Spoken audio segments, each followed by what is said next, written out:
All right, hey everybody. This is a special cabin edition of the Meadows and Makers podcast. I'm here with my dad, and we're up here at a cabin in not quite the Great White North, but somewhere in an undisclosed location. But we're up here on a little trip to get out in the woods and just kind of be up in the woods and take all that in. So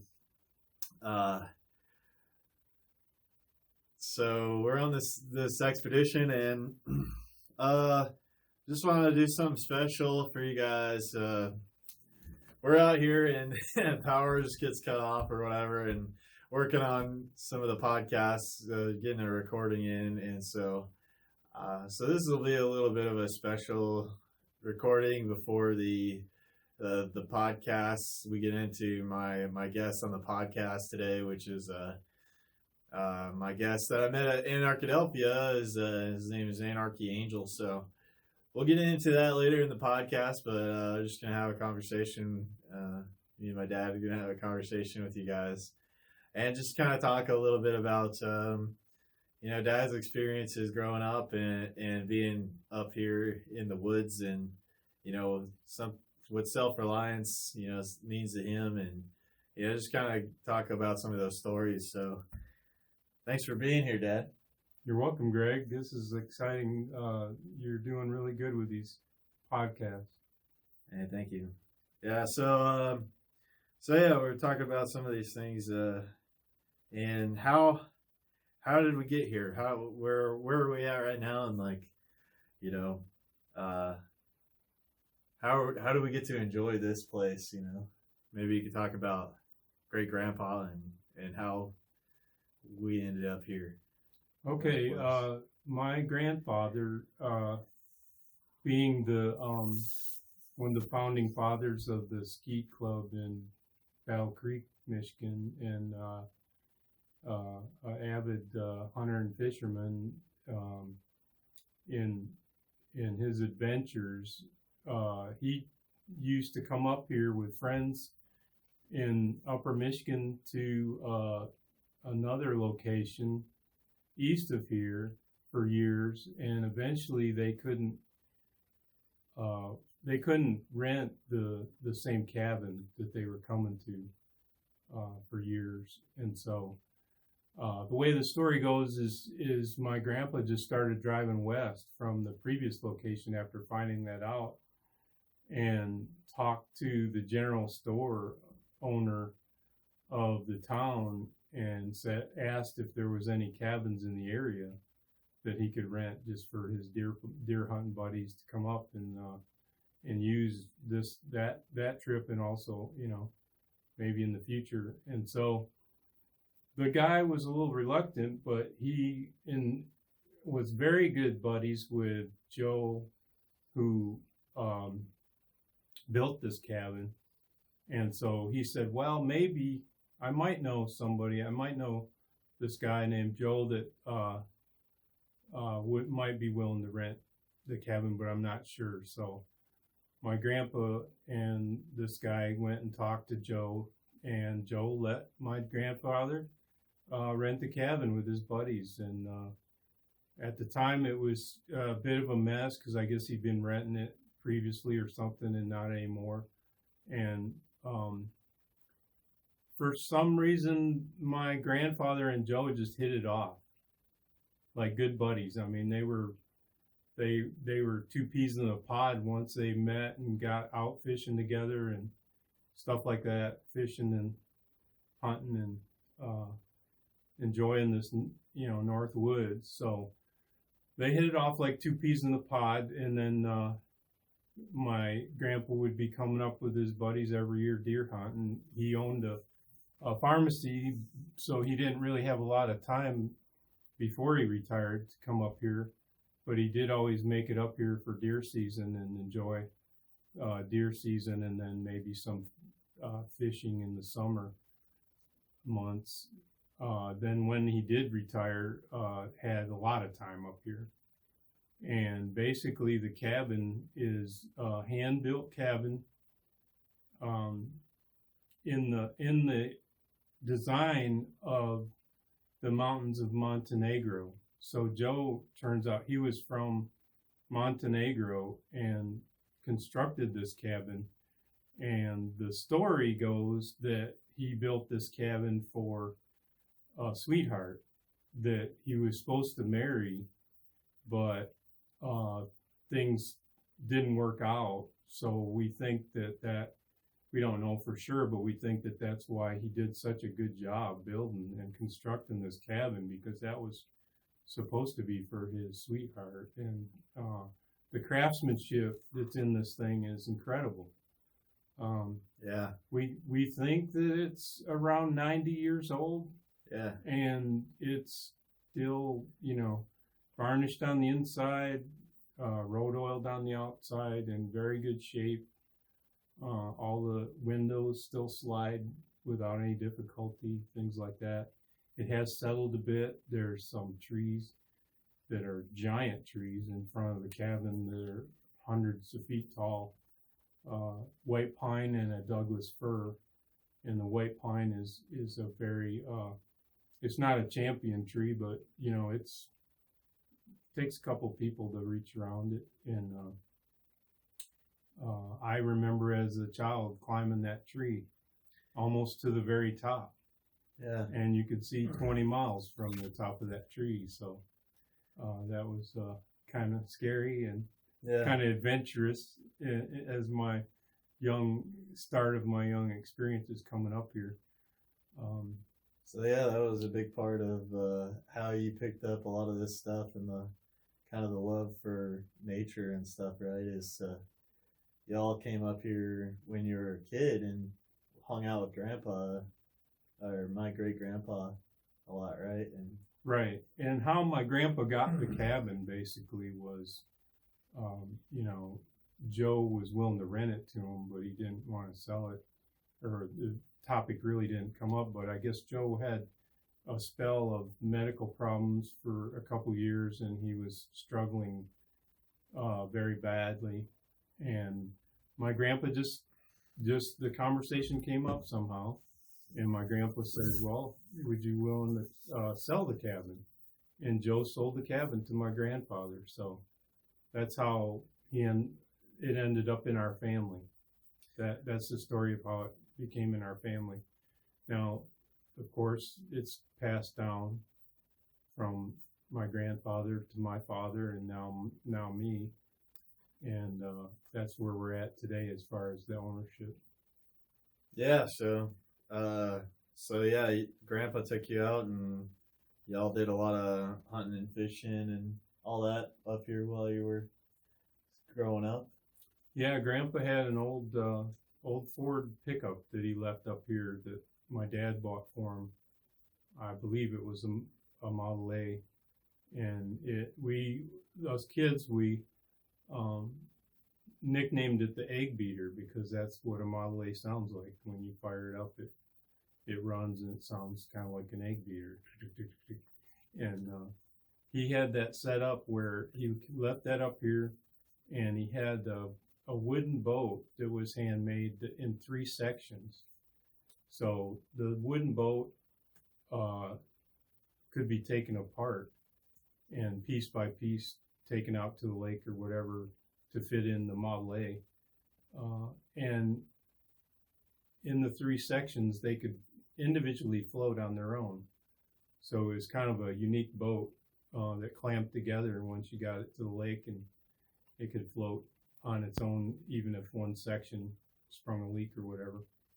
The grandpa was a real woodsman, kind of self-reliant dude too, wasn't he? Yeah. Because like, I heard you're telling me stories like when he went to pharmacy school, because he ended up having his own pharmacy, he was sleeping out of a canoe or something like that while he was going to college. Well, when he was initially in Battle Creek, starting out as a young man, instead of spending a bunch of money on an apartment, him and a couple other buddies decided they're going to live at the lake in the canoe. So they figured out tarps and everything, and they figured out how they could actually camp in their canoe and not pay for an apartment. And what they would do is they'd get up early in the morning, and all of them would swim around the island before they went to work. So that's a pretty rugged morning wake-up call right there. Yeah, no kidding. And so that's the kind of guy he was. He wasn't wasn't no for an answer. So, you know, he was adventurous for sure. And he was one of those that would take a different road every time because he hadn't been down it. So, you know, that's what I learned, you know, from experiences from him. You know, that's how he ended up learning areas so good that he would take a different road every time he went somewhere to make sure he knew different routes and stuff like that. So that was always interesting too. Yeah. And the hunting and fishing experiences up here were amazing for a young person, you know, to be able to, you know, shoot a Winchester Pump 22, watch my grandfather perform in the woods with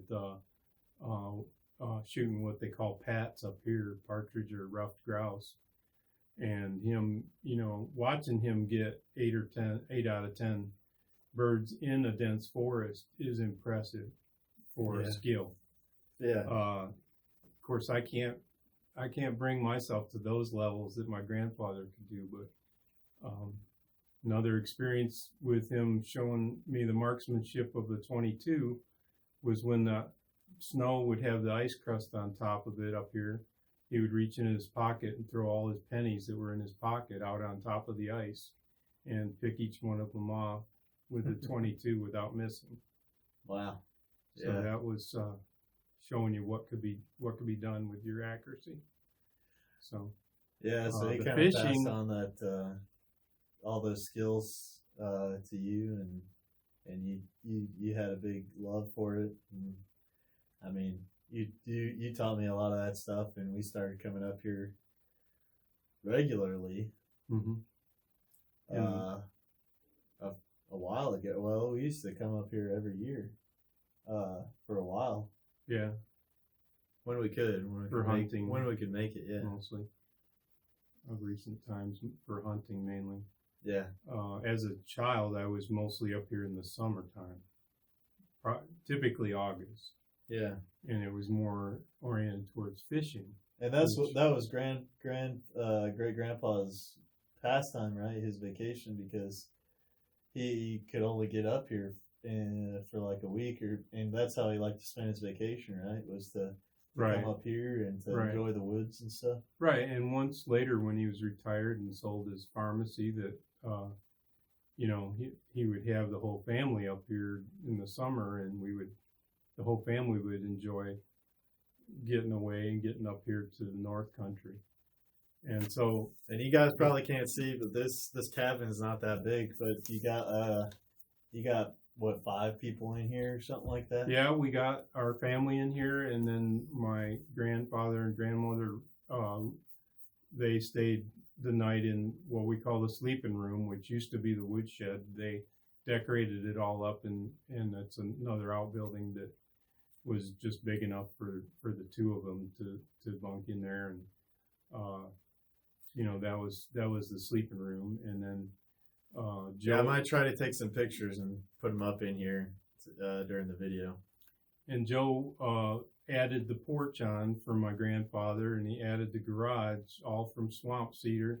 They would go out with the Model A and get special swamp cedar to construct that with, and they're all standing today. So I don't know exactly what year those extra buildings were built, but those are all well constructed with swamp cedar poles. So that was very self-reliant there. They could innovate that, and more or less most of the lumber that was used was rough cut lumber, probably from a local guy, to add to the construction. So probably from a local sawmill or something like that. Yeah, or just somebody that was had a mill or something.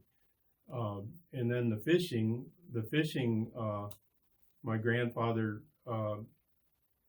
there's a lake out in the remote forest here, and my grandfather went to the DNR and asked about stocking the lake, if he could stock the lake personally. Well, the DNR tried to talk him out of it and said that lake was poisoned out or something. They had some sort of story that it would never hold fish because they had some sort of story they peddled to him, you know. And so he listened to their story, and then him and Joe took some milk cans, some old metal milk cans, and went to the neighboring large impoundment and caught some fingerlings of perch and bluegill, and managed to fill that lake with a couple milk cans full of small bluegill and perch. Well, come to find out, 4 years later, the perch were 16 inches and the bluegills were 12 inches. Completely filled the lake.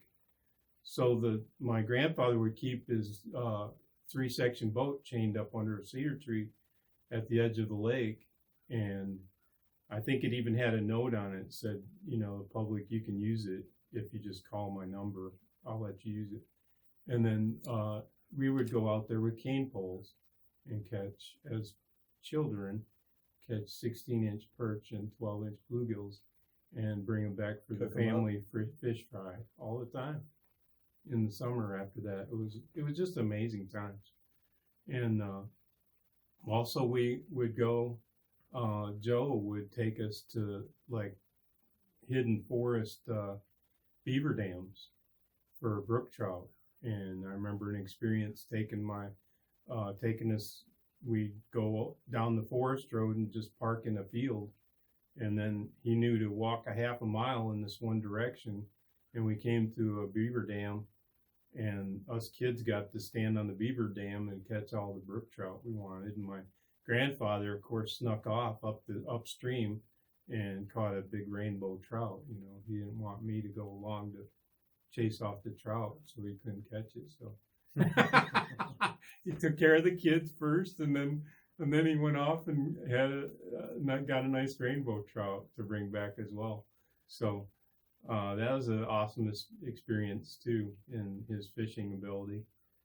And yeah, so you kind of picked up a lot of these things from great grandpa and grandpa, or your dad coming up here, grandpa, and learning how to be at least live off the land a little bit, right? Yeah, I mean, we had all the old lanterns and stuff up here, you know. Well, a lot of that stuff's gone, but you know, it was basic, the basics. But my grandmother tried to make it kind of fancy too. So we actually have power. We actually have power in here, but we just recently, it was a planned outage that we lost our power. But since it's still daylight, we decided we need some video for this, so just shot some video. Because we got some good daylight in here, so we're going after that right now. But yeah, you know, the show is the podcast all about trying to become more self-reliant in the modern times now, and you know, we're talking about, you know, what we're going to talk about a little bit before here, and share some stories about the cabin and learning from great grandpa and stuff, and you know, growing up, and some of the things that I talk about on the podcast is remembering that when we were growing up, that you guys didn't try to go out and buy like brand new things. Y'all tried to like fix up, or you got couches from people that you were able to get off people, and just tried to save money. And yeah, frugal living as much as you can. If you know, with raising a family, if you sacrifice a little bit and get things that will get you by instead of brand new things while you're raising a family, and saves money, frugality, and resilience, you know, just fixing your own appliances that break, or things around the house that break. And I think you boys said, one of you boys made a quote that said it's okay if we break it because Dad can fix it or something at one time. Well, I remember growing up, and a lot of what I can do now is because I helped you work on a lot of things, and I was always trying to help you work on projects and stuff, and there was always something to do. Like I remember, helping fix pretty much all the vehicles. Can save a lot of money. I didn't initially know how to do brakes, but I did a lot of my own mechanic work from the get-go, from when I started, after we built our house and started our homestead, that I tried to fix things myself, and then later on meeting friends that were more skilled mechanics than me. They said, "Oh, you can save a lot of money if you do your own brakes." And so I learned how to do my own brakes, and yeah, you can save a lot of money. And I think especially now, I think you can even probably save more percentage of money, doing a lot of your own mechanic work, at least around the maintenance side of vehicles and changing your oil, repairs and things that spark plugs you can do yourself, read codes and things and figure out. With the internet now, it's just so much easier than what I even had it. You can get on YouTube or whatever and put the code in there and that the car's reading, and start figuring out how to troubleshoot easier than trial and error or whatever. Sometimes swapping parts is what we used to have to do or whatever to figure out, have you got it fixed. But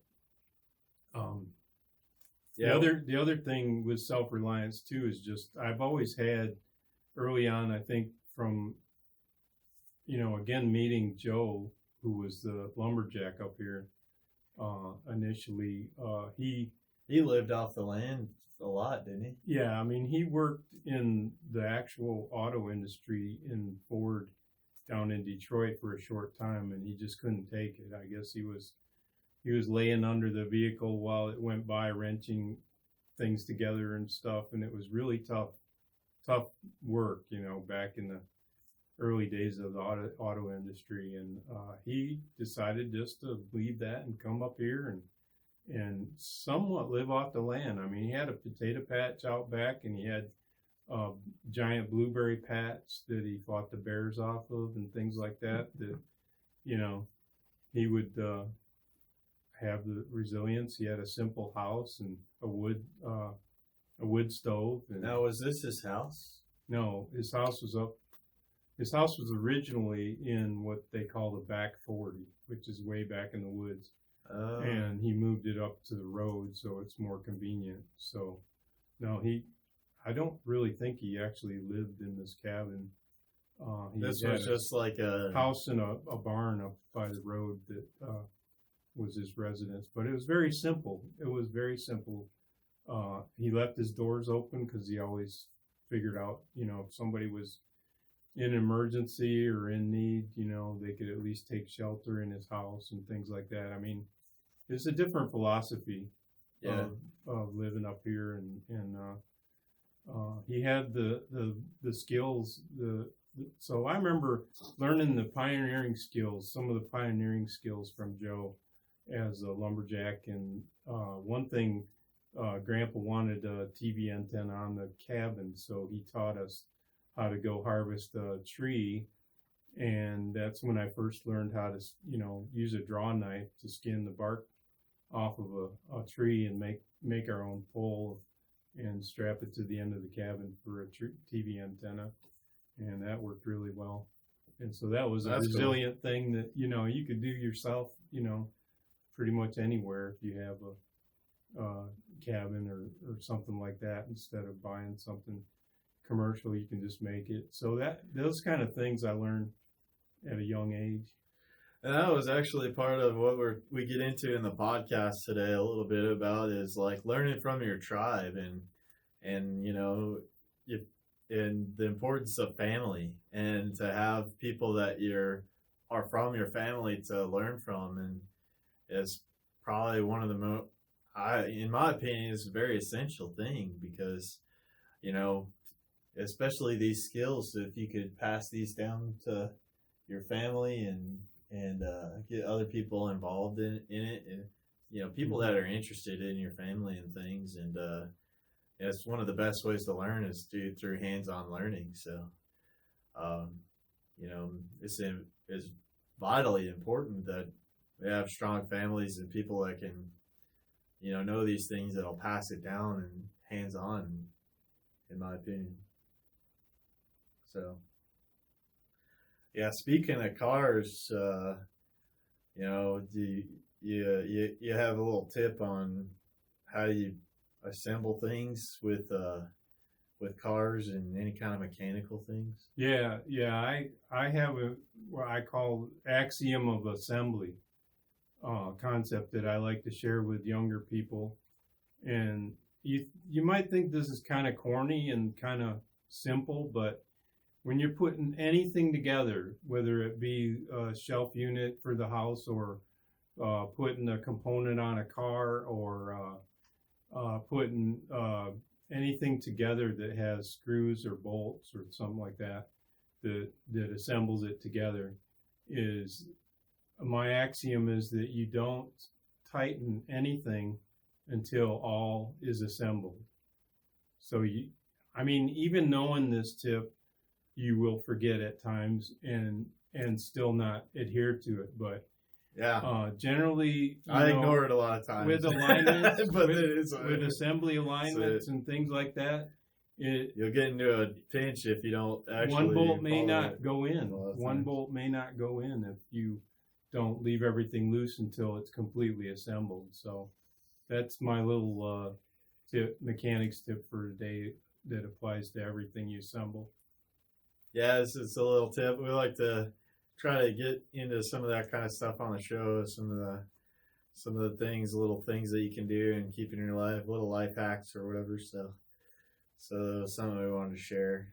And then, you know, going along with what we talk about is, you know, part of it is, you know, how do you get to a point where, you can stay out of debt on a lot of these things, like, and you've learned some tips in the finances on how you were able to pay for some things without having to go into debt by through your investments, and maybe if you want to talk about some of that a little bit. Yeah, I mean, speaking to young people on finances is you know, I went into life not really knowing a lot of these things. I learned on my own. Maybe not handed down by your family or whatever. But first of all, what we did when we decided to build our homestead and get out of an apartment is we looked at, we both were able to make an income, but what we looked at is, in terms of building our house, is to keep that budget within one income. And so that allowed us to, if somebody was going to lose their job, you know, you could still make the payment. Right. So you could target a price range that one income could sustain. And then what we did was we bought the property ahead of time and, you know, got that free and clear paid, and then we contracted to build the house. And so basically the mortgage was only on the actual cost of the shell of the house. And so what we kept that within the budget of the one income. And y'all didn't completely finish the house. It was like, right. We ended up building all the basement mostly. Right. So we built the shell of the house basically as a ranch house that had a completely unfinished basement. So there the power came back on. It had, you know, pretty much a full basement under the house, but it was just concrete block and a slab and unfinished when we built the house. So that was a cost cutting thing to keep keep that out of the mortgage. And then, of course, it had no garage or anything like that, just gravel driveway and the house shell itself. And we didn't have any furnishings initially. Like Greg was saying, we would kind of scrounge a couch here and there, or some giveaway furniture or whatever, just to get started, to get in the house. And so what we learned, and we didn't really know this, but we learned in terms of the mortgage, we decided to do an accelerated mortgage that's you pay 2 payments a month for the whole year. And in other words, you pay every 2 weeks. And so what that does is that accelerates your principal down, because you're paying the principal more frequently, and it ends up being about 26 payments a year. And so that's an evenly spaced payment, but yet you're paying extra monthly payments every year on the principal. So instead of a 30-year mortgage, we ended up with a 22-year mortgage. And also, as we got close to paying it off completely, the interest was still high, and you could get a HELOC loan at a lower interest at that time, and we just paid it off. And then the very final end of the mortgage, so we ended up about 20 years paying for our initial shell of our house. So the other thing that, as Greg mentioned, learning finances on my own through life experiences, is I did have some inheritance, and the story behind that is really Great grandfather was one of the first ones to be an investor in some of the like Kellogg's, right? Yeah, early corporation stock. And so there was a time when my grandpa and grandma were getting up in years, and they said, well, we're just going to cut a check of $10,000 to all the grandkids. And my dad said, well, how about this? How about instead of cutting a check to the kids, why don't you gift them stock in the corporation, to the value of $10,000 instead of just cutting them a check? Because he thought, well, maybe they'll just not be prudent in spending that much cash right away or whatever. Yeah. Well, I kind of stumbled onto this myself. I get this stock and as an inheritance, and it starts to one thing it did was it split.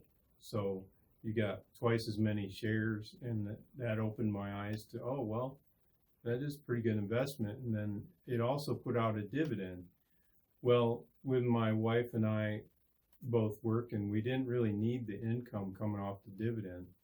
So what I looked into on my own is reinvest in the dividend. It's what you call a DRIP plan. Some corporations do DRIP, or dividend reinvestment plan. And you can look into that with any corporation. If you go on their website and you go to investor, somewhere on the site map, it'll lead you to investment information, and you can find out, or send them a note, and they'll tell you if they have a DRIP plan for that corporation and that stock dividend. And so what happened is the compounding of the dividend.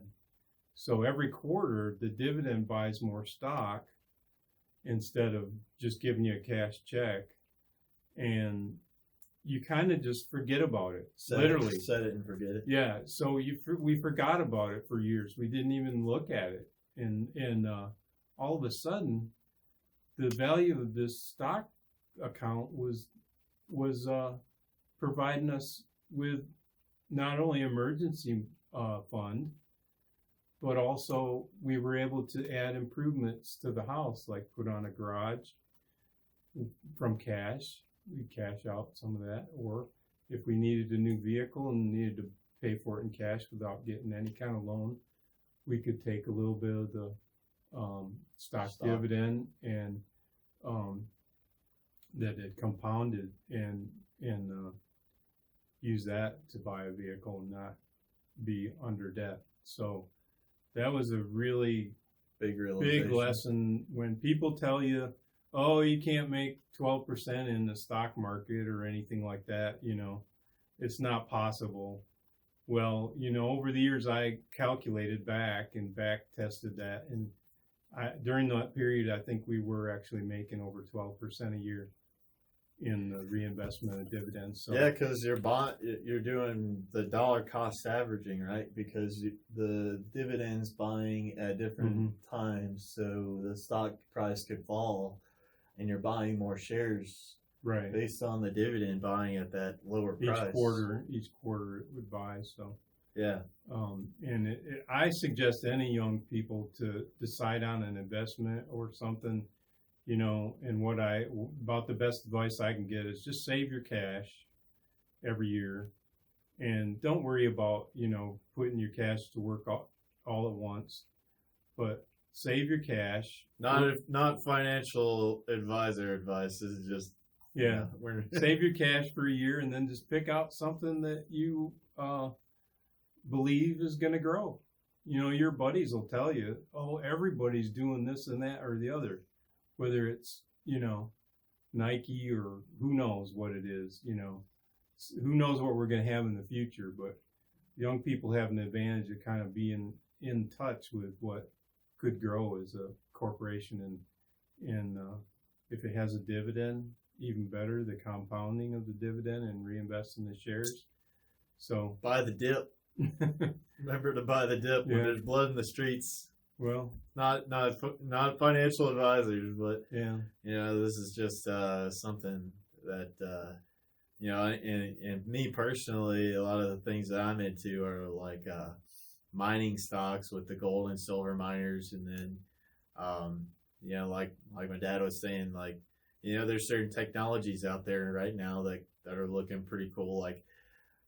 Especially if, in my opinion, there's probably going to be like graphene might be the next storage thing. So like companies that are doing stuff with graphene might be an interesting thing to look at. And then if there's an opportunity to buy stocks when the price is really depressed, that's a really good opportunity to buy stocks that do the same thing like he's talking about with that offer the dividend, so you can get that started.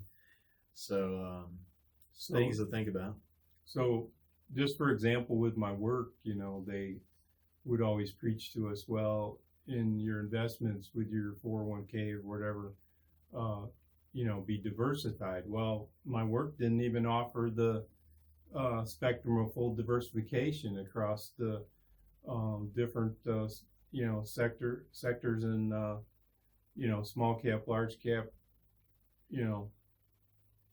mid-cap company type thing. And so early on, I just said, well, I fought him at first. I said, well, you got to add these other things, for choices.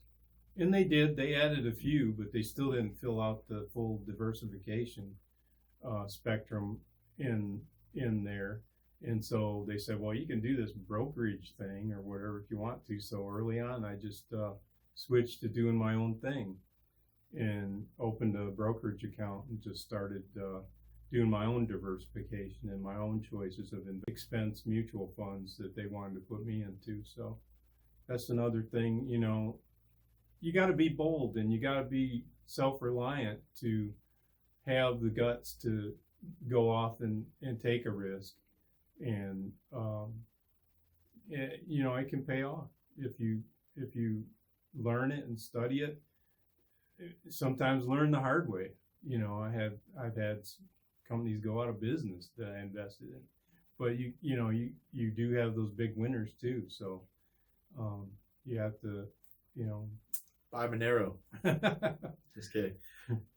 Do it. Do your own research. Do your own research. That's the main thing. Always do your own research, and don't let people lie to you and get a bunch of big expenses to tell you that Yeah, I mean, whatever you're hearing from anybody, always make sure to do your own research and make sure you're comfortable with making the decision. And like Dad was saying, it's like there's risk in everything. So, decide your level of risk when you're getting into something, and never invest what you really need. Like, if you need that to eat, then you don't need to be you don't need to be risking it. So, make wise decisions and do your own research. So, with that, do you have anything else that you'd like to leave with people in the end here before we transition into the podcast? The guest today. Don't be afraid of adventure.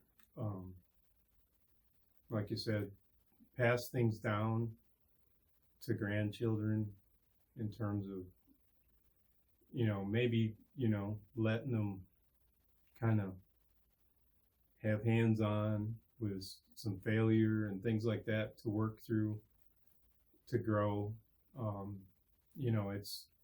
It's a miracle that you can pass things down both by example and by hands-on working together with family. Awesome. So let that resonate with you if that's something that you're looking toward, and hope to just bring more of this information out to you guys, and getting into doing some of the video formats of the podcasts and stuff. So look forward to that, and thank you for hanging around, and we'll get into the interview with Anarchy Angel. So thank y'all, and signing off. Peace. Bye, everyone. Thanks, Dad. So yeah, go ahead. No, go ahead. You start off. Yeah, so just gonna do a few little introduction things, and then we'll get right into it. All right, let's go. All right, sounds great. So, everybody, I'm Greg, also known as Making Stuff on Steam It, and this show is the Meadows and Makers podcast, where I try to bring on people that are inspirational people from different walks of life that are trying to live in a more self-reliant way and trying to go in that direction, and so one of the mantras that I say for my show is that I will be an inextinguishable light of possibilities for myself and others. And with that, today's guest is a friend that I met, somebody that I met at Anarchadelphia, and his name is Anarchy Angel, and he comes from city of New York. And he came up to me during the conference. I gave a little speech there. Came up to me during the conference, and we connected with each other, and so talked about having him on as a guest to the show, and wanted to bring him on today to chat about what he's got going on, and what he thought about the conference, and just get into some questions about him and get to know him a little better. So without further ado, Anarchy Angel, how are you doing, brother? And maybe give everybody a little bit of a background about yourself and what you're all about. Hey, good morning, Greg. Good morning, guys. Good morning, listeners. My name is Angel. Like Greg said, I'm from the Bronx, New York. I might as well say it out there now. Yeah. So my background is pretty much just a kid from the city, good kid in the bad city. Grew up pretty much disenfranchised in the quote unquote hood, you would say. And right now I'm on the path of truth and the path of kind of self-reliance and trying to reach that zenith right now. And I met Greg at Anarchadelphia. We touched base on a few things. We agreed on a lot of things. And he asked to have me on the show, and now I'm here. So other than that, let's get going with the questions. Awesome, brother. Awesome. Yeah. So what were your thoughts about Anarchadelphia? Like, what did you think about the whole conference? Like, did you have a, favorite speaker? Or, I mean, to me, like, I met so many amazing people while I was there. The conversations never ended pretty much. I was talking to people the entire time. It was, making connections and meeting some really fascinating people and just fascinating conversations the entire time. Well, I would say like that was the most human I've ever felt at any point in my life. Like the energy that was in there, that was flowing throughout the people, like you said, it was like almost magical. And I was kind of overwhelmed at first. You know, and I follow a lot of these people, Max Egan, Mark Passio, Derek Bros. Yeah. So to see them in person, it was like, you know, almost being starstruck. I can't even lie to you. Yeah, it really like, was. wow. Yeah, to me too. So, and at one point, even Benny Wills, you know, I walked up to him and we exchanged some words. I bought some of his poetry, and then I just walked away. And I'm like, dude, what are you doing? Go back and talk to this guy. And it was like, sometimes you just got all caught up in like, what do I say? How to express my feelings and all that kind of stuff. But yeah, it was great, man. I love the panel with Derek Bros, Mark Passio, Max Egan. That was wonderful. That was like the triple threat of truth right there. Yeah. Witness that was amazing. Oh yeah, those guys are super respecting this movement, and you know they're saying some things that may not be popular even in the movement because you know Derek Bros, you know he was talking. I took his workshop, and he says that you know sometimes it does become an echo chamber, and it doesn't seem like some people are taking action and things like that, and so you know he tried to kind of separate himself a little bit from the echo chamber and just doing the whole run for mayor thing, which is giving him, you know, not a lot of people think that, you know, you can actually get involved in the government and you're going to make much of a difference. But what he's doing is really hijacking the signal, and people are giving him some more, listening to him some more. He's getting invited to different events, which he probably wouldn't. And he wouldn't get that message out to the people on the ground. So I respect him for that. You said it, Greg. He's hijacking the signal, and that's the most important tactic I think for us and for like-minded people like us is hijacking the signal, and that's a wonderful thing that he's doing. And I wish him all the best of luck because I just seen him on the Houston local news as well. I'm like, wow, he's really breaking through the barriers and taking those opportunities in order to push these morals and values and thoughts. It's amazing. Yeah, and that's something that I think, you know, in the movement where there are a lot of us that have come to the philosophy as an intellectual philosophy, and a lot of us have that down. You know, we got that part down as far as the philosophy of everything, and but there seems to be a lack of taking real action in your community, and so that's why I respect Derek and guys like Max and Passio a lot because and I'm right there with you. Those guys are like the lions of the movement in my opinion, and they're getting their boots on the ground, and they're trying to touch people in their communities and make real changes in their communities. So right, and regarding the lack of action, you know, my take on that is that I think that, you know, I'm gonna speak for myself. yeah, You know, although I have the philosophy, you know, down packed on its basics, I feel like there's a lot more to learn before I'm able to even go out there and say, hey, people, you know, let's take a look at this. So let's explore this avenue. You know, I feel like I have to hone my own skills first, and I'm not at that point. So that's what stops me from going out there and taking action. Because if I'm gonna take action, I want to make sure that I'm giving the people the best and the right truths, you know, in the correct way. You know. yeah, that's good. That's a good point. Folks. Yeah, that's a really good point. Yeah.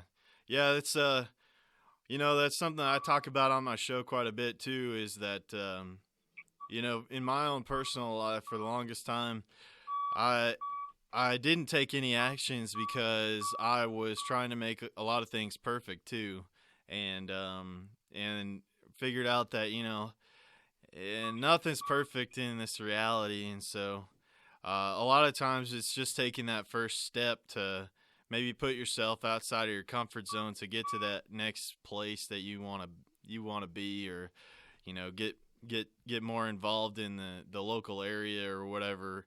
But it is Right. it's difficult to do that, man. It's you know, it took probably it took a big tragedy in my life for me to start really looking at myself and really starting to push myself into going in a different direction. And that's what, you know, we spoke about this previously, that in order to make the change, outside of you. You have to first make the change inside of you. And that's one of the hardest things for anyone to do. And I think once people learn to get over that hurdle, that's when we're really going to start waking up, because, I see that in people a lot. They don't take the time to do the introspective work. And that's what's stopping them from, truly being enlightened and being free. Yeah, man. Yeah. So speaking of this, like, I know you read a lot of stuff, and that's one thing you were telling me, is that your library is gigantic, and Yeah. and you were talking about, you and your wife, I think we were talking about that kind of thing at the workshop. Was telling you it went off grid and everything like that, and your wife was like, "Well, we'd have to find a place to put all the books." Exactly, man. That's my one word. She wants to be in a tiny house, and I'm all for it. But I need to have my library with me. I can't leave these things behind, man. I No know. way, no how. I know. I'm the same way. Yeah. Speaking of that, was there a book that really brought you into the? Was there one book that you could attribute to your awakening, or at least getting into the philosophy of anarchy and voluntarism? Oh, I guess what brought me down that road was let's see, Pawns in the Game was one of the first ones that explored things from a satanic aspect of it and what was going on in that kind of realm, and opened up my eyes to that occult aspect of things. And then let's run down my library now, since I'm pretty close to it. We have None Dare Call It a Conspiracy. That was another great one that opened it up for me. The Invisible Government, Propaganda by Edward Bernays, kind of let me know about the tricks that they play on us. Tavistock Institute, Tragedy and Hope 101. And I'll give you a rundown at the end of the show. I'll send you a link. We'll put it up on Discord. To all the books along with the authors. Okay. Let's see. That'd be great. I've got a gamut of things here, man. Yeah. Was there one that really, Pawns in the Game, you said that was one that really, really woke you up? Yeah, I would say that was the pivotal one right there. And Okay. then after that, I would just start researching other books, and how that happens. You're searching, researching, and you just keep finding and going further down the rabbit hole, so to speak. Cool. Yeah. For me, it was Larkin Rose's The Most Dangerous Superstition. That really showed me that,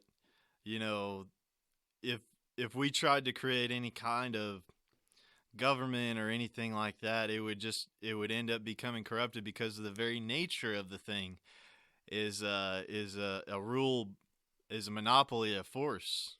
And so so his book really opened my eyes. That was like the pivotal one for me. And I guess that's what's important in this movement, is because we need the media. We need to visually see these words on pages or hear these words spoken, because if you've never heard these ideas or thoughts, you're never even going to be aware that these things exist, or these systems are possible, or things shouldn't be the way that they are now. And that's why it takes a lot of these conversations also to pass the message. Yeah, absolutely. Yeah. Right now we're up at a cabin in the woods, and we're lacking internet. And so at Anarchadelphia, I was able to pick up this hard drive from one of the people there, and it had a bunch of movies and things on there. And so last night we were watching The Ultimate History Lesson by John Taylor Gatto, and it's he's explaining how the modern education system came to be in the United States, and it's all based on some of the stuff by the elite. And there was this guy Frick, that he was in Prussia, and they needed to, during the war, there were guys going off and doing their own thing during the war. Well, they were trying to figure out how to make everybody conform with each other, and they said for people to conform, they needed to destroy their imaginations. And just like you were saying, if people can't even imagine a different way, there's no way that they can even perceive there's a different way of doing things. And so that's how the education system was created. It was created to kill imagination. Right. Yep. It was meant to stifle your imagination, to make you just another robotic, regurgitating slave. And yeah, that's the system we're in now. It's like Malcolm X said, how can you trust the enemy to teach your children? Yeah. Should be taught by the children should be taught by the tribe. Yeah, absolutely. Absolutely. And that was actually one of the things that was brought up in that movie and that John Taylor Gatto was talking about was that you actually have even if you're trying to learn from somebody that's not your biological parent, or they don't have some kind of biology in common with you, like, because there were all these adopted kids that were sent off on these trains out west. Like, there was this big campaign to send off all these orphan children out west, and they wanted Lutheran parents to adopt them. And Wow. and there were like a bunch of mass murderers that came out of these orphan children. And they've done some studies to see that, like, if you don't learn from your biological somebody that's in your biology that has the same biology as you, there you don't accept the things that you're being taught, and these things build up in you of hatred. Like, there's a lot of hatred that builds up in you. And so Right. so that there's something to that, I think. Yeah, we can explore all kinds of angles, like the fact of the abandonment factor, where you feel like you don't belong because you don't know your real mother and father. Those deep psychological aspects of it. Right. And I'm no Sigmund Freud, but I'm just just looking at the surface level of things. So yeah, I believe in stuff like that as well. That's a big factor in it. And you can see that in my neighborhood where too often that's what happens. A lot of lost children around the tribe, and that's exactly what it breeds. You see the streets and what they turn into with the violence and the kind of Satanism going on, the selfishness, all about me and rising to the top, and no matter who's gonna get in my way or who I have to take down. So I think that it's true. Without a tribe or without a family or without a home, it's kind of rough, and you kind of feel lost in a sense. Yeah, I think so. It's just like there's a missing part of you, and I think that's a lot of the agenda too, is to split up the family, to keep you from having a strong family unit, and that's another control mechanism, because you're not as strong a person, you're not as easily controlled if you have that hole in your heart filled. Right, it's true. And I think also the 40-hour work week and all that stuff, because me growing up, both my parents were working, so Yep. there wasn't exactly a room for a relationship there. So it was like, yeah, we were there as a family, but there wasn't much being taught because everyone was busy doing something else in order to just survive. Yeah, it was the same in my family. Yeah, I had, both my parents worked, and my mom was there a little bit, but she worked part-time. So, but yeah, both parents are out, working, and they're not there most of the time. So yeah, it definitely makes an impact as a child. So, Yeah, it was where you learning from. You learning from outside sources. You learning from maybe necessarily negative people. Even not to say that there are some positive influences out there, but yeah. The situation, how bad it can get.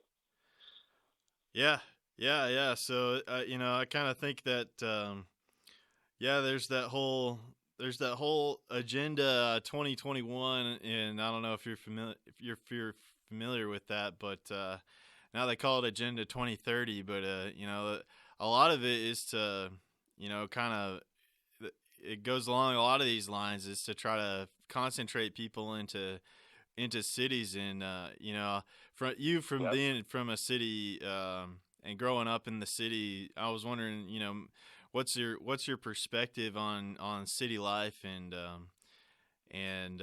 some of these things, that were talking about self-reliance and things like that. Well, it's pretty hard to be self-reliant in the city. You know, they want to set up a system where everything's done for you. You don't have to worry about too much, or they don't want you to worry about too much as far as self-reliance. You know, it's a heavy police state.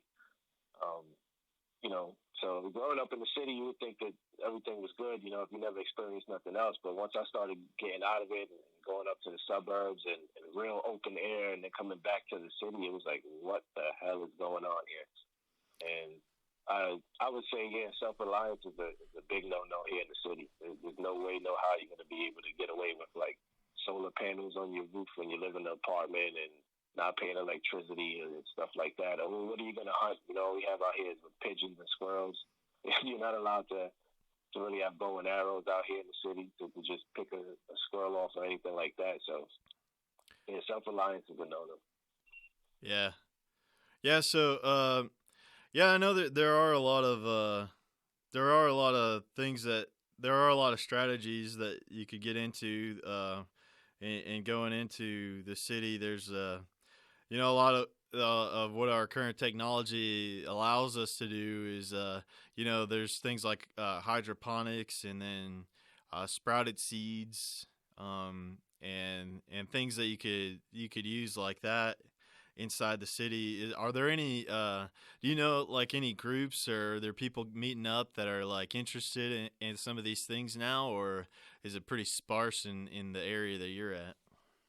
Well, it's sparse in the area I'm in. Like, 'cause I would like to get into something like that, like, you know, some big old agriculture where we can eventually feed the whole neighborhood, you know, and big projects of that nature. But it's about just speaking to people and start organizing, I guess. You know, that's where, you know, sometimes you worry and sometimes you feel that burden, like, man, should I just get things started and just get things going? Because that organization is what's needed. And that's lacking over here where I'm at.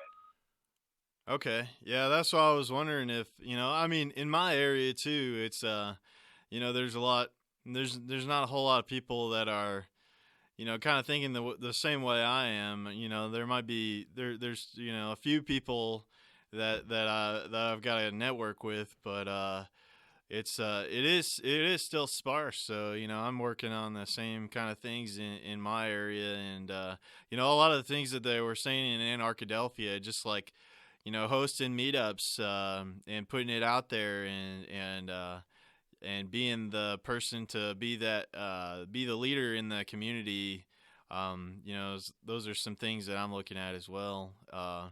And getting involved with. I know I had a buddy in the city of Miami. He started a project in Miami called the Action Club, and they go and meet in the public library. He just has a regular meeting in the public library, and what they're all about is just trying to push each other as a group to accomplish their goals in life.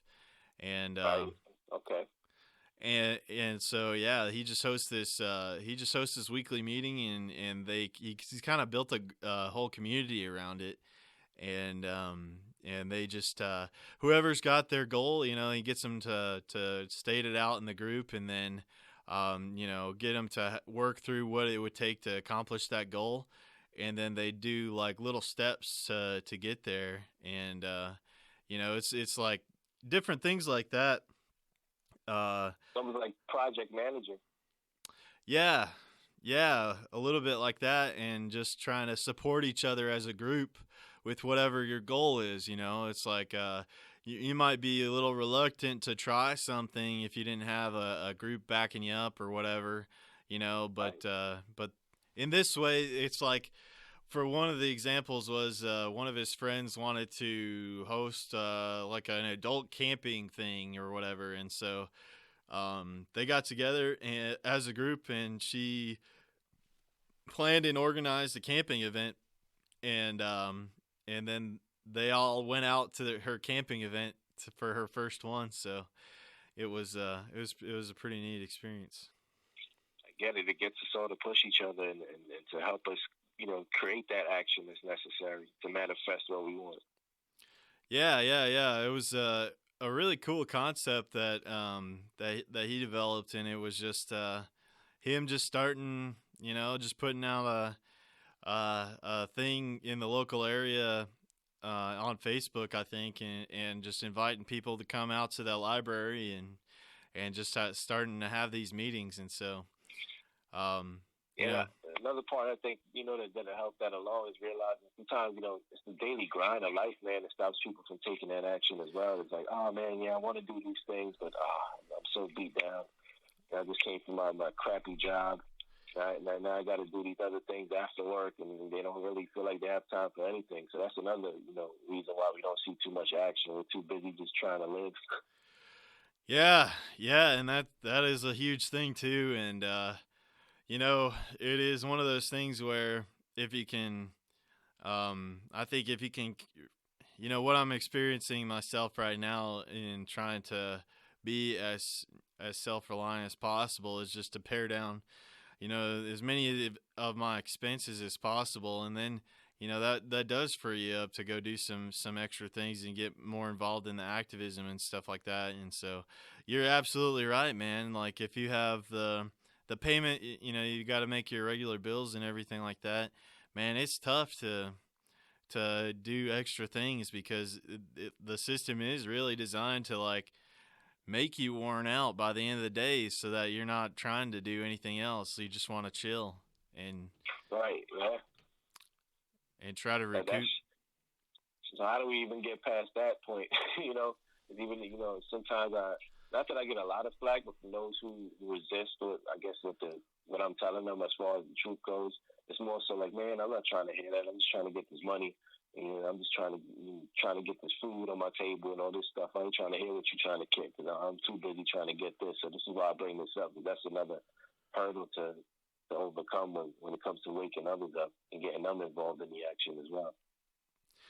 Yeah, that's right, man. And I think a big deal is, and I think it really comes down to the thing that might help the most people start to see is to actually start to practice the things that we're talking about and try to withdraw from the system as much as possible. And that's how I see that the change starts with yourself, and actually changing yourself so that you can kind of be that light for other people and show them that there is that different way of living. And it's a tough road to go down and to get to that point.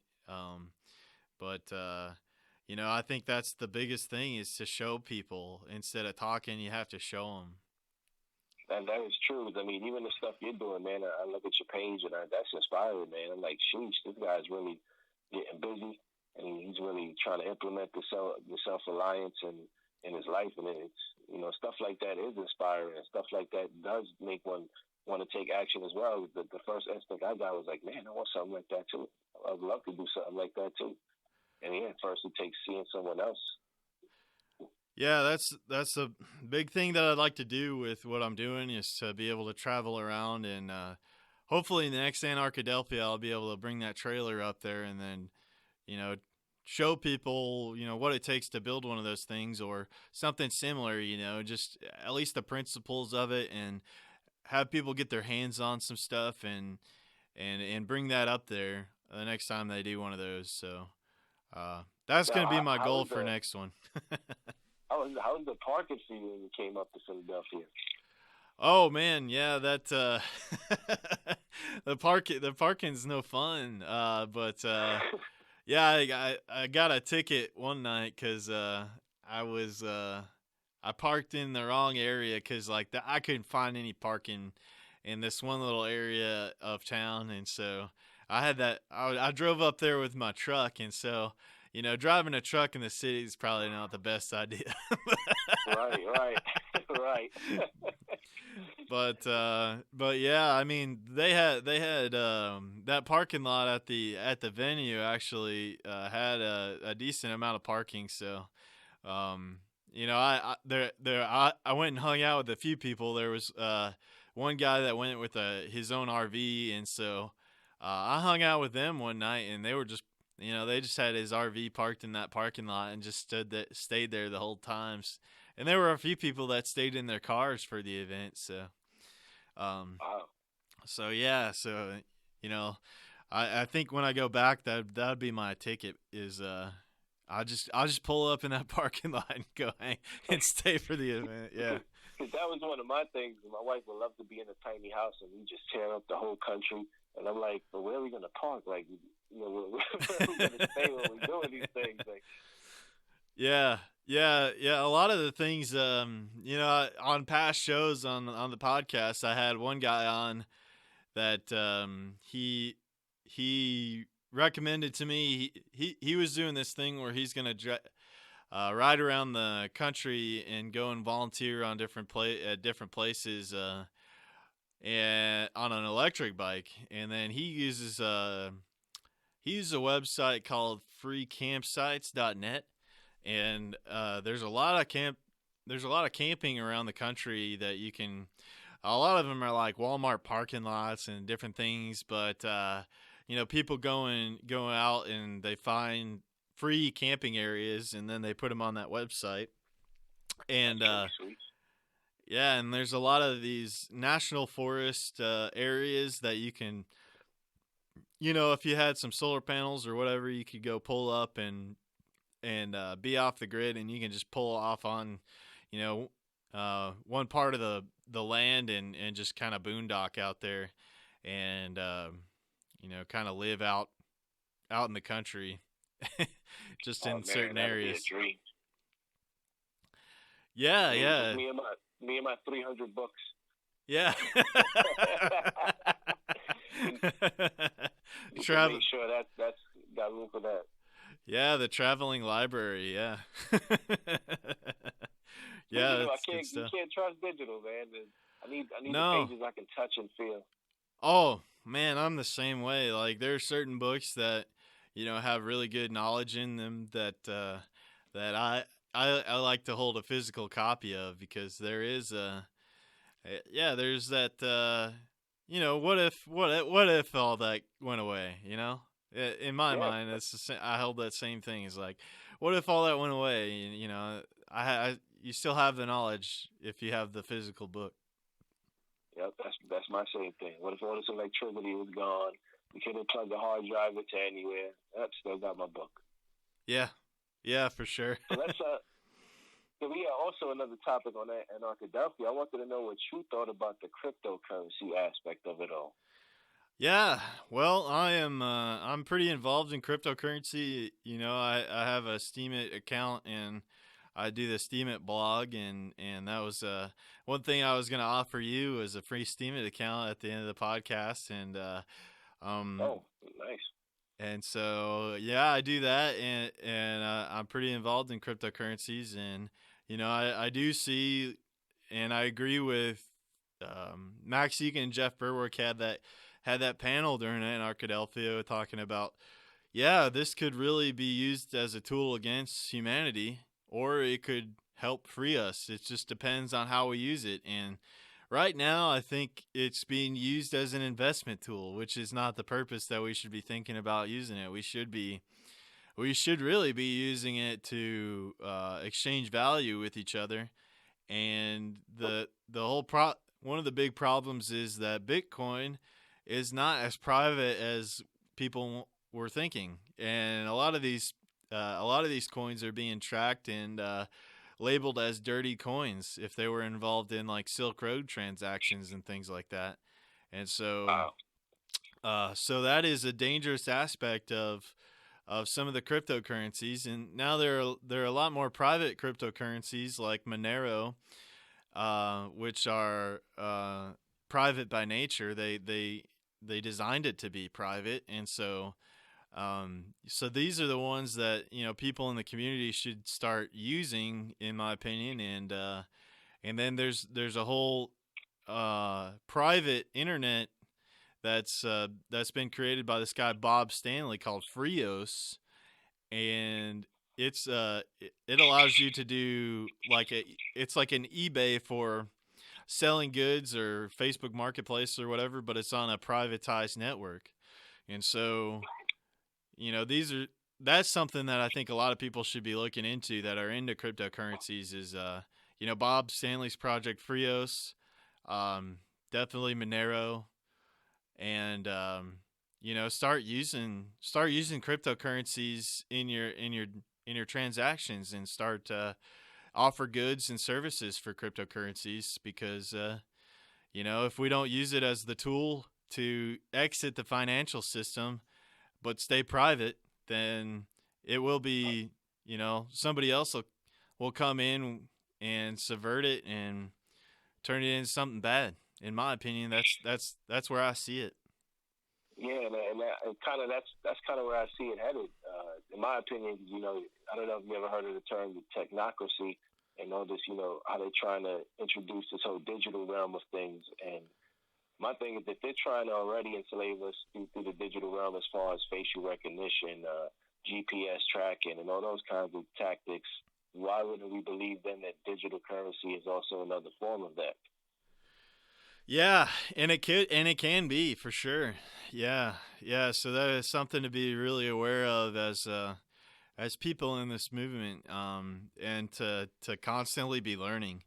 And it's for me, one of the best ones is silver. Is to hedge your bet against the fiat currency system. Um, is to own some physical silver. All of the other stuff. I follow this guy Chris Dwayne, and he makes some really good arguments on the cryptocurrency side of things. And if the whole system comes down in the ultimate Hegelian dialectic, where they create the problem and then come in with their solution, then that solution is probably going to be complete digital currency that's completely track traced, and they can turn off your ability to exchange money at will. So in my opinion, people in the movement in that oh geez, it just dropped my call. Yeah, yeah. Let's see here.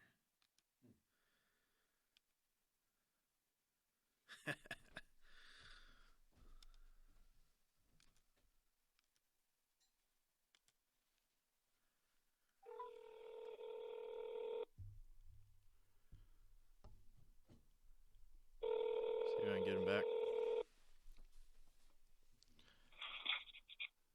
Well, looks like we got disconnected. Sorry about that. Yeah, the powers that shouldn't. Right. The powers that shouldn't be probably didn't like what we were saying there.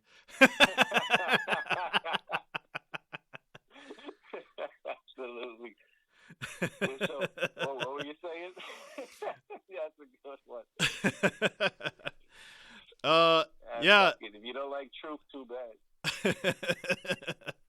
Yeah. So yeah, I was just talking about the use of cryptocurrencies, and what I see is that it's a good idea to diversify yourself and make sure that you're hedged well. In my opinion, and a lot of what I'm doing is with that self-reliance, and so in my opinion, you really should cover your bases on that first. You should have a good source for food, water, shelter, and then if you don't have those three things, cryptocurrencies aren't going to help you that much in a bad spot. So, in my opinion, you should figure out how to best secure those three things first, and then you should start thinking about using alternative monies to start starving the beast. In my opinion, start taking away the power of that fiat money system over us. Right. And I always tell people who are fans of the crypto, like I paint this worst case scenario, like you said, what if one day you speak out against, the government or whatever policy they try and come and create, and now it's like, oh, we see Greg doesn't like us. Now we're going to shut off his currency. Sorry, Greg, starve to death. Or it's similar to the movie In Time, when they had the watch, they had a specific date where they were to die. Do you ever watch that with Justin Timberlake? No. What is it called? It's called In Time. It's a film where they're given a watch where they have a limited amount of time to live their lives. So, and the uber rich can pay to get more time extended on their lives, but the poor people just die after their time extinguishes. It's kind of it's kind of a real good play. Okay. On what's going on. Yeah, that is something that I've seen, and I've kind of looked into the future, and kind of tried to think like how these guys would think, and that's one of the big reasons why I'm doing what I'm doing and wanting to spread that knowledge as much as I can. And I really feel like that if we don't open source a lot of these technologies, or open source the knowledge on how to utilize a lot of these technologies that exist right now that can help people take care of their food, water, shelter, energy type things, and especially people in this movement that are speaking out against the governments and speaking out against the control system, that we should be prepared the most, because we will be a target, and they are, and people that are speaking out have been a target. They're getting everything cut off in the financial system as it stands now. Some people are getting their PayPal shut off, so they can't use that. Some people are getting as far as having their bank accounts shut off. So, it's just, not even having access to a bank account. So, go ahead. It's the belief, man. The belief system. It's like, if we could get people to not believe in these institutions anymore, it would be so much easier. Like, why do we need, their system in order to survive? Why? Once we start questioning that and getting people to question that with us, man, I think that's going to be the cascade. Absolutely, yeah, absolutely, brother. Yeah, that's why that's why I'm such a big preacher in self-reliance, and starting to move in that direction anyway, and starting to take that responsibility of, maybe just start with one plant. Start trying to grow one plant. Start, if you are in an apartment, try to grow some sprouts inside, and try to do some hydroponic growing or something like that. Maybe just start with one plant that you could grow and figure out how to grow real well, and start there, and then just keep trying to expand as you go. And then if there's ability to do a community garden in the area, like take up that opportunity to go and do that. And if you have a rooftop access or something like that, maybe start guerrilla gardening on roofs or something. Maybe start going and planting seeds around in the go plant seeds around in the city that will grow plants in just random areas and stuff like that. And that's a great idea. Yeah, there's a whole movement of people that are called guerrilla grafters, and they're going around in the cities, and they're taking grafts of fruit trees, and they're grafting them onto different trees, ornamental trees in the city. And if anybody comes by and asks them what they're doing, they just feel like, oh, it was a challenge to learn how to graft, And so, yeah, so there's there's the whole guerrilla gardening thing. I don't know if you're familiar with that, but there's a guy out there that is kind of like the champion of the guerrilla gardening efforts, and he just goes out in areas and just starts gardens and and just starts to plant food around in the cities. I have to look him up. That sounds interesting. Yeah, that was one of the ideas that Clive DeCarl also talked about in the at Anarchadelphia. I don't know if you had a chance to speak with him at all. That was the dude with the Tesla technology, right? That was kind of amazing watching that. Yeah, he's looked into a lot of different stuff, and with him, he says, the reason that he thinks that foundationally, because he became really ill himself, he became really sick himself, and had to go down the path of learning alternative healing so that he could cure himself of being injured by vaccines, actually. And so yeah, he reversed almost all of his symptoms, except he's got type 1 diabetes. He wasn't able to reverse that, but he was able to reverse all his other symptoms of like arthritis and all these things. And for him, foundationally, you need your health, and without having your health, you can't really, if you're stuck in a room or something like that, and you're not in good health, then you can't have the energy to go out and do the activism and things like that. So he's a big preacher and taking health into your own hands and staying out of the doctor's offices, and really questioning the doctors too, and learning that information so that you can not be beholden to that health system, because these guys are really incentivized to keep you sick. They're not incentivized to heal you at all, because they need to sell those pharmaceuticals. Even the food systems, man. I mean, that's how they get us over here in my neighborhoods. To eat well is more expensive. It's like you would figure that, stuff grown out of the ground would be cheaper, or these healthy meals to cook up would be cheaper than the stuff that's bad for you, but that's not the case, man. They hiked up the prices, so it makes people, in my neighborhoods, it makes it tough for them to even start a healthy diet or get fuel from the tank to have them take action. Yes, and the diet is such a big thing, and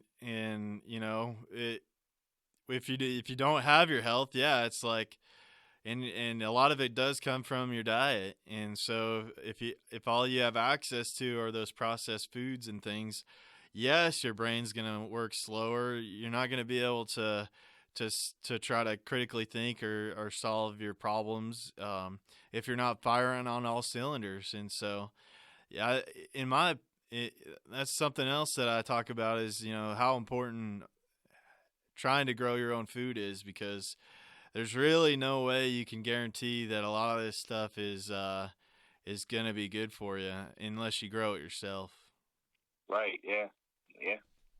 And so I think I might, that might have to be put into my plans as far as guerrilla gardening. Yeah. See how we get that started.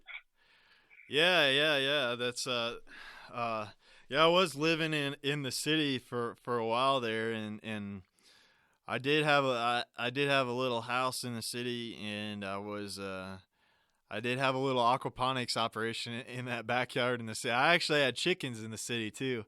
And wow. Nice. Well, I kind of lived in an anarchist little community there, so everybody minded their own business, pretty much. And then I got my neighbors involved too, so I was giving my fresh eggs to the neighbors and things like that from the chickens. So if you Why'd you leave? Yeah. I mean, if you get your neighbors on board, then they'll be your best ally. They can be your worst enemy too, because one of the big problems I see in the country too is we got all these permit patties that want to go tattletale on everybody when they're trying to do good stuff. Yep. Those are the worst ones. The ones that want to be stickler for the rules and no, you can't do that. It's this and that. Yeah. I work in a building, in a residential building, quote unquote luxury, and the amount of complaints that you get from people who live side by side with one another is ridiculous. Like, I smell someone cooking their food. Yeah. Can you make them stop? Like, what? Well, why don't you go talk to him? Yeah. It's like, what kind of nonsense is that? So now I can't cook because the smell's bothering you? Wow. Yeah. Well, and that is another thing about living in the cities is like that is part of that Agenda 2030 or whatever. And I was reading this guy's book, Randall O'Toole. He wrote a lot of stuff about planning in cities, and a lot of what these guys do in the planning departments is they create these projects that nobody wants. A lot of people they do a lot better in single family homes, and sometimes in these cities to get higher densities they create these multi-use areas where they pack everybody together and they destroy the single family homes in the area to build these multi-use buildings. And then you have people that have that what you're talking about, where if you're so close to somebody else and you're hearing everything that your neighbor's doing and all that kind of stuff, I think it just kind of puts people on edge a little bit. And you just hit the nail on the head, brother, because I remember reading that same exact report and seeing what was going on around me, and that's all you see being built up into these multi-use buildings that sometimes the spaces on the commercial side aren't being used. And I read that supposedly that was being used as a catalyst to say, oh, look, these are now failed neighborhoods. We have to get these people and relocate them out to somewhere else. Yeah, that's all part of that Agenda 2021, or now they call it the Agenda 2030, because they have to push their timeline back a bit. But yeah, you'll see a lot of these multi-use buildings being built, and a lot of times it's subsidized by the government. It's subsidized by your tax dollars, either in property tax increases or sales tax, local sales tax increases, and things like that. It's subsidized by people's taxes, and a lot of these projects people don't even want. See, I guess that's the inner anarchist to me. Was like, why are we just standing up and say, hey, we don't give a fuck about your agenda and what you have on that piece of paper. We're not going for it. Yeah. As simple as that. Yeah. And I guess that's why they're having a hard time right now, and that's why they had to push it back, because some of the awakening, there are pockets of awakening here and there. A lot of people don't fall for a lot of the bullshit, although they like to think so. They can fool some of us all the time, but not all of us all the time. And that's why it's being difficult, especially in this day and age where information is so instant and people are sharing information with each other on these social media platforms. They're having a hard time. But yeah, like back to what I said, it's like, why not just say, fuck you, fuck your system, fuck the building you make your laws in, because that has nothing to do with where I am in my life right now, and just ignore them, basically. Yeah. Yeah. And a lot of that's really all it takes is for us to just not comply with the laws. Just don't comply with it, and they can't get away with it. And a lot of the things that they get away with is just because people are just like, oh, okay, that's I don't want to break the rules. I don't want to be seen as being a rule breaker, And that's a part of what you said in the education system, where they break the imagination, so you won't question. So you be like, oh, I don't want to break the rules. I want to be a good student, so to speak. I want to be a good citizen. And to be that, I can't break man-made laws and these imaginary guidelines and boundaries and stuff like that. Yeah. Yeah. And that is a huge problem, is that, people don't, the difference in the moral relativism and the objective truth. And so, a lot of what I try to tell, some of my peers is that, to try to get them to see that they're, and a lot of them claim to be Christian, but they seem to have made the state their God and not, who they claim to follow. And so, I think a lot of Christians need to check out Passio's work, Fake Ass Christians. Yeah. Absolutely. Wake a lot of you guys up. Absolutely, yeah. That's one of the ones that I like to. I did put that out on Facebook one time.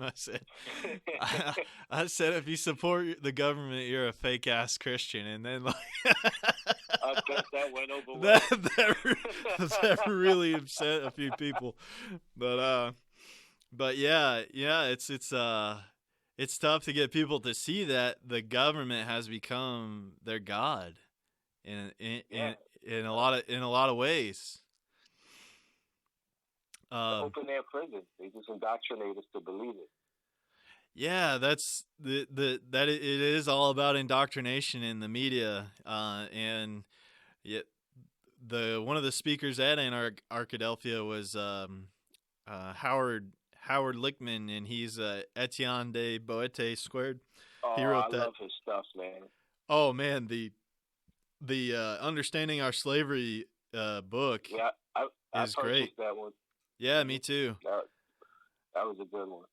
Yeah, it really. Did he have the flash drive? Because when I came back and said, "Oh man, he had a flash drive with some stuff on it," I wasn't able to get that one. No, he didn't have. I guess he ran out of those or something at the event. But yeah, he's got a bunch of different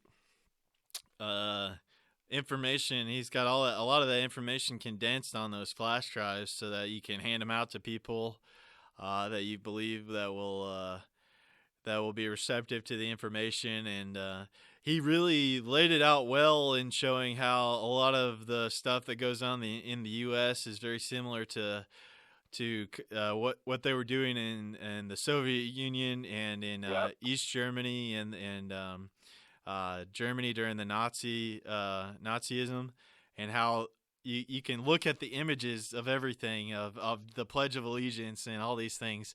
Actually, the Pledge of Allegiance in like the 1930s was that Heil Hitler salute kind of thing as the Pledge of Allegiance. Yeah. And I love the way he incorporated the memes into his book, because that's a way to pull in the younger crowd. And I think that's very important when it comes to this movement, is we need to reach the youth, because they're targeting them like a mother at this point, with all the propaganda aimed at them, with the disarming the people, with the gender confusion stuff. And they're coming at our kids and our future generations worse than us, because they're not even worried about us. Yeah. Well, that's what they need. They need to capture the minds of the youth to pull off the agenda. And I think that's a lot of what's going on with this Greta Thunberg thing, is like they want to blaspheme older people too, so that the children don't want to hear anything that their elders have to say, because they want to make the older people demons in the eyes of the children. Wasn't that the same tactic along the line of the communist, the Chinese communist Red Youth or something like that? I don't know the exact name, but I recall reading something along those lines where the kids were, pitted against their own parents and against the teachers and all this, and basically against the adults. And that's just formula, I guess. Yeah, you can see the formula in history, and that's all they do is they're just following the formula. They're just repeating the formula because they know it works. So, but and this is what's important about books like those, is because once like you go to a magic trick, right? Magic show, and once you learn how the trick is done, the show's over. Yep. Yeah. The illusion is done, So those books and these things are very important, man. And I thank these guys for even taking the time out to create, things like that. Yeah, that, and being able to see the visuals and what he said about 65% of people are visual learners. It is a very important medium, and things like having the YouTube channels, and that was one of the big things that you were there with me in the Teaching Natural Law seminar, and Mark talking about all these tools that so many of us aren't familiar with. Just being able to create compelling content for the web to reach more people, to reach more masses of people. If you don't have like the flashy, good looking content out there, most people just like ignore it and just pass over it. So. Yeah, and I guess it takes like a crowd-funded effort of like-minded people. Like, hey, we're all in the same neighborhood. We have the same likes. Let's start producing something here. And, hey, let's put in to get these equipment and these programs so we can start editing and doing things like that. Let's learn together. And I think that's another thing that they were missing, because too often, people don't trust each other as well. So we're not coming together as we should anymore. Yeah.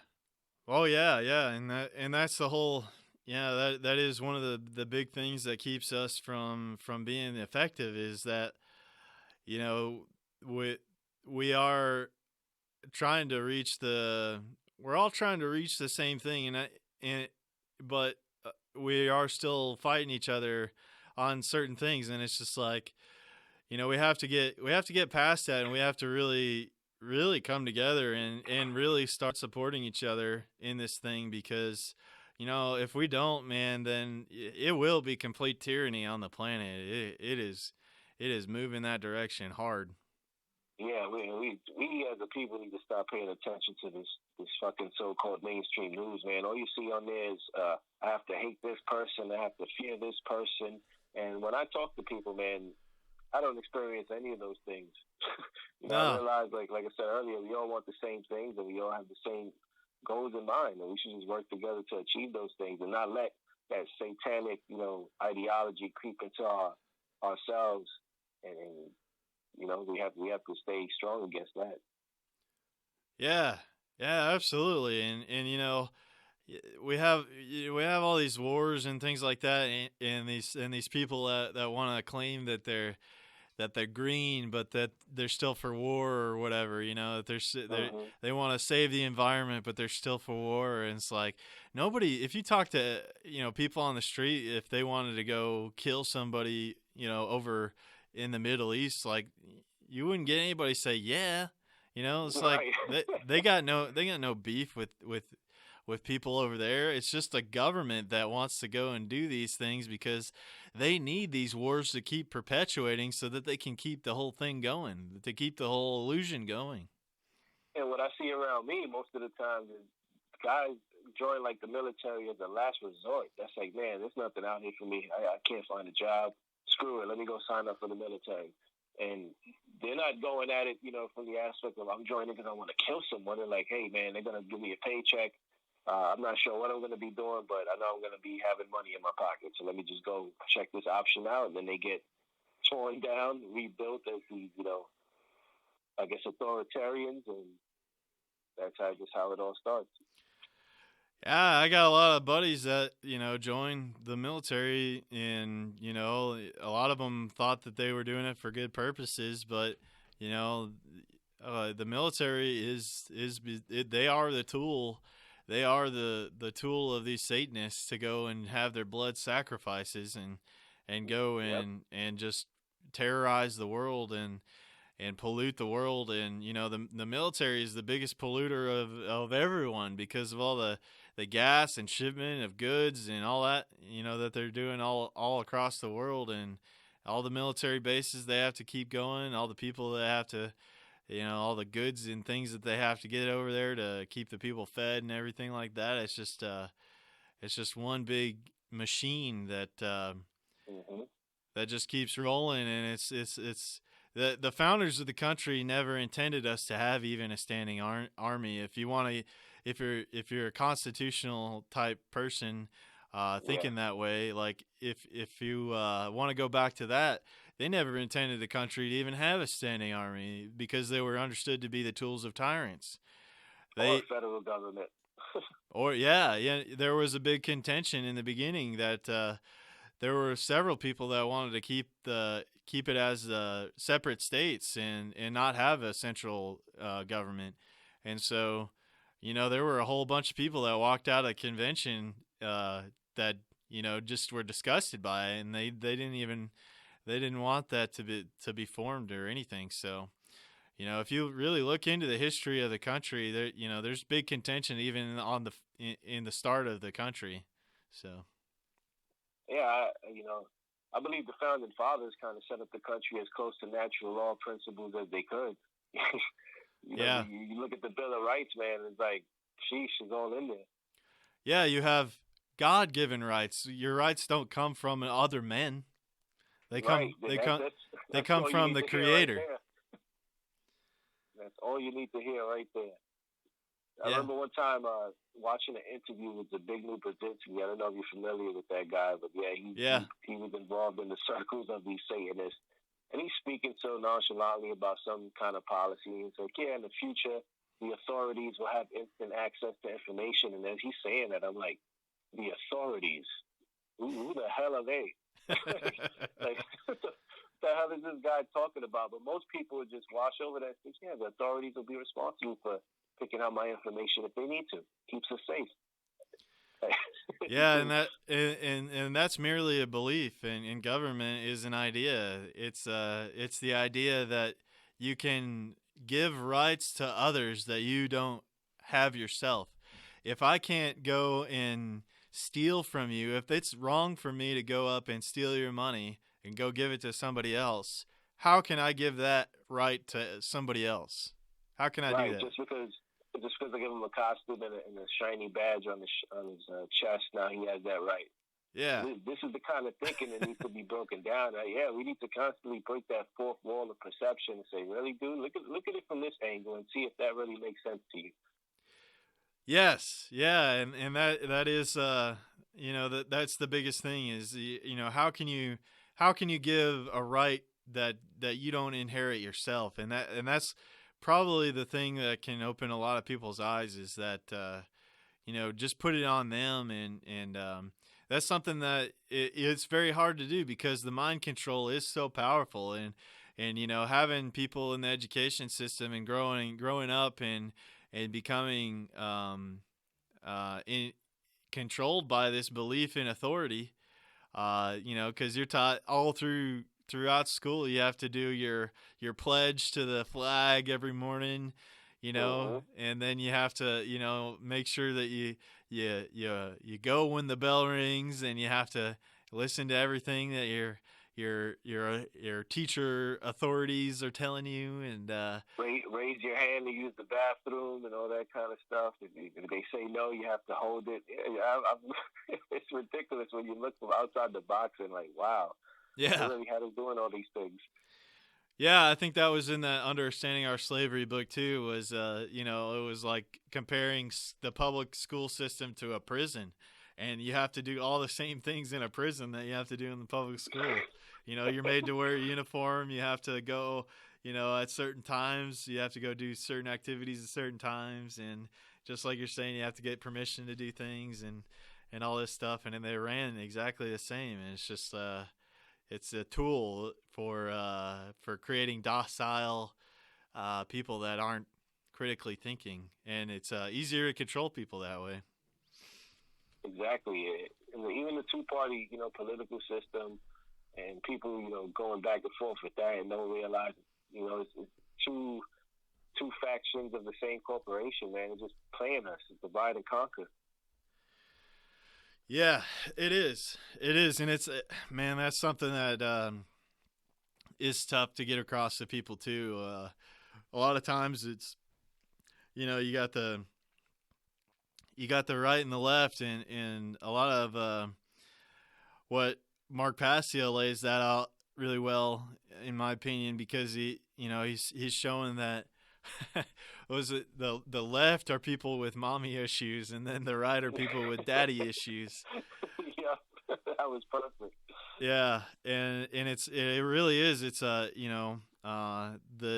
people on the left want the government to be their nurturer and help them with everything, and then the people on the right want the government to be their protector and have the the military industrial complex still go and all this stuff they know they know it's bad. I'm sure there was a master Satanist behind that whole construct right there, saying, okay, if we split the people within this way in the physical realm, they will have their mind as well. Like it's some form you got to freaking give it up to these people.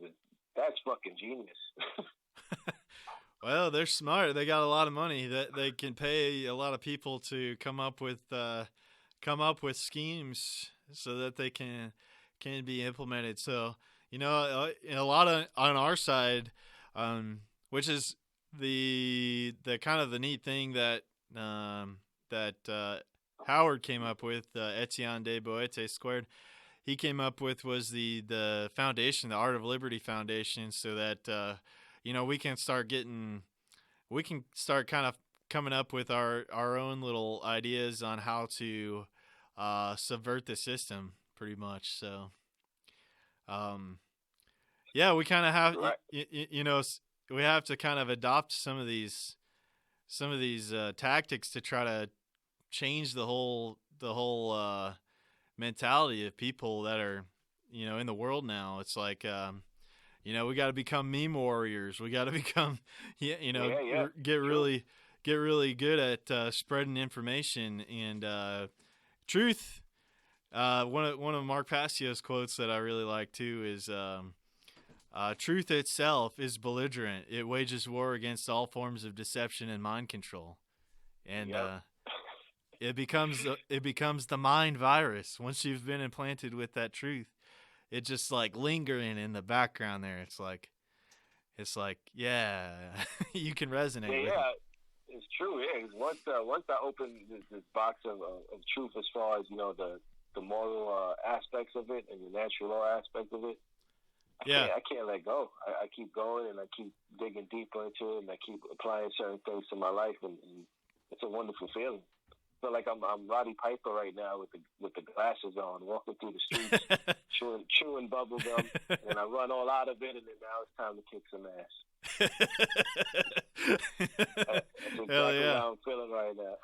Hell yeah. We just need more like-minded people, and I think those events like Anarchadelphia, because I had nothing like that going on around me. Yeah. And when I seen that, and I was like, oh, Mark is going to be there. And at first I was hesitant, and my wife was the one like, honey, let's just do it. And, man, was it worth it. And then to meet all of you guys and to meet like-minded people and not get that, fluoride stare when you're speaking about certain topics. Really, man, it was just so refreshing. Yeah. Oh yeah, man! I came away feeling the same way. I felt so energized because it was the fact that you could find some other people that you could actually talk to and hold a conversation with without exactly getting that fluoride stare and just somebody shutting down right in front of you. And and that was so refreshing. It was just and making those connections and meet, being able to do things like we're doing now, where we're being able to talk to each other and come up with ideas, and then spread them between each other, and if you always got a friend in Alabama if you ever come down my way. So I appreciate that. That's vice versa. If you ever want to come up into Zombieland, but I doubt you want to. Oh no. Yeah, I have plans on, like I said, next year I want to bring the trailer up through Philadelphia, and then I'd also like to. Man, I've never been in New York City. I've never actually been there, so yeah, I'll have to maybe come by and check it out. Make your way up. Yeah. Yeah, I'll definitely show you around. So yeah. Let's segue into another aspect of Anarchadelphia. All right. Veganism aspect. Yeah. So, what are your thoughts on that? It's tough. I'm a meat eater myself. Yeah. But I do intake a lot of high fruits and vegetables, so my diet is pretty balanced. But I just can't give up meat, although I understand, the whole slaughterhouse aspect and how they, procure the meat and how it's processed. Well, I don't agree with that. Yeah. It's like I don't have the option right now to go and hunt a deer in the streets of New York City. So it's like, well, what am I left to do? And the other aspect of it, I feel, is, okay, if we're going to say, animals shouldn't be treated in a certain way, I come from more of the Native American aspect, I guess, where if we're going to kill an animal, we use everything from it. We are thankful for the sacrifice that was made from that animal to us. Yeah. And then the more extreme is like, what's going to happen next? Is a French scientist going to come out and say, you know what, plants are also alive? Hear it closely. When you cut that lettuce, you can hear it scream. And now we're not going to eat any more vegetables. like, where are we going? Yeah. You're gonna have to be a breatharian or die. Breatharian. That's my whole thing with it. As long as we're not abusing the animals in the process of taking their lives for our meat, I don't see any problem with it. And I feel like those extreme vegans, they're kind of not understanding natural law when they're trying to push their kind of ideology and say only true natural law followers are vegan. Like, how can you make that determination? Yeah, I saw that at the teaching natural law thing too, and it was like vegan is natural law, and I was like, no, I hold the same thoughts as you on the having the respect for the animals, and our the way that they slaughter animals now and the whole industrialized system is really bad. But and I mean, even Mark Passio says it's like, it's not something that you would do overnight, and I think the thing is to be conscious about the way that the food system is now, and just try to source your meat from ethical sources and things like that if you can, and just start moving kind of toward that direction, and try to have respect for the animals and things like that, because there are beings that are alive and conscious at some level, not at our level of consciousness, but yeah, you don't want to torture animals, you know, and so it's yeah, I hold the same thing. It's like I'm not, you don't want to be. I think some people want to be that militant vegan, but if everybody, for one, holds a completely vegan diet, you're going to be quite lacking in certain. You're going to either have to supplement in certain things, or you're going to have to be very educated on how to get all of the things that you need as far as trace vitamins and things like that. One of the things that Clive DeCarl was talking about was vitamin K2 is something that you'll be quite lacking if you adopt a completely vegan diet. And so I think the truth is that we're omnivorous beings. You know, we have the ability to eat both plants and meat and plants, and that you know, to me it's very important to have the skills because, you know, to plant a garden and to grow 100% of your own